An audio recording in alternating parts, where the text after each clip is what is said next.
Happy New Year everybody! I hope you all had a great holiday season. I had a lovely time back home with my family.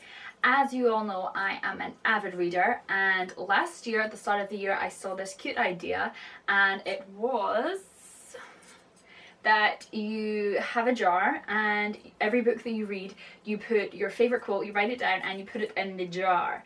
And I kind of decorated my with it, so it sat very prettily on one of my bookshelves all year. And basically you would accumulate over the year all your quotes from all the books you would read, and at the end of the year you can take them all out and have a read and be reminded of all the books that you read.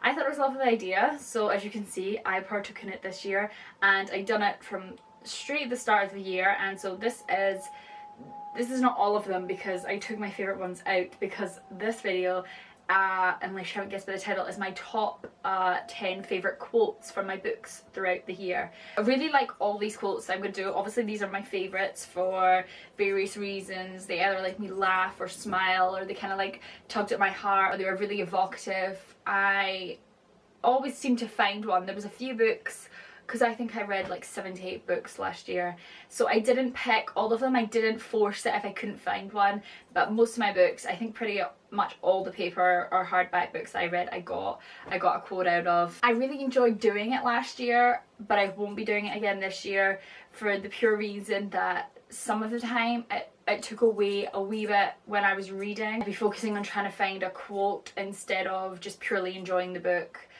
It didn't happen all the time, but sometimes like, oh shit, I need to find a quote in this book, and I'd be focusing on that and trying to find it instead of just purely being in the book and enjoying it. So that is the only reason I won't be doing it this year. I really actually did quite like writing down my quotes, and I went through them all today and reread them, and I kind of love all the quotes, so I feel like I picked good. So I'm gonna maybe put some on my wall, which will be nice.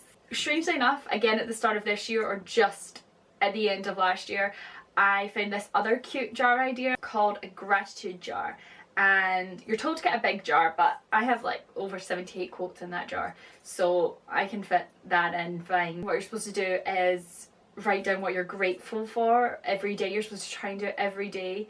I think it said like 5 things a day, but I'm maybe just going to try one, or a few times a week, or whenever I'm feeling really grateful, or just try and be present and be aware. Think about what I am grateful for every day. People who are more grateful have a happier sort of life. So it's something I'm trying this year, and I'm going to try to do my wee jar and see if it works, and hopefully it does, because I am really grateful. And I was feeling a lot kind of at Christmas time this year, more than I usually does. It kind of hit me, and I was just like, I did feel really grateful, because there's so many people out there so much worse than you, so much worse than me. And I think a lot of us, I know I do in particular, take everything, or take a lot of things for granted that a lot of people don't have, just even small simple things. So it is something that I'm definitely trying to work on this year, and being more grateful and being more aware for all the things that I do have. So with that being said, I'm going to go on to my 10 favourite quotes of the year. I love all these quotes, they're my favourite for a reason. I hope you enjoy them as well. Without further ado, here they are.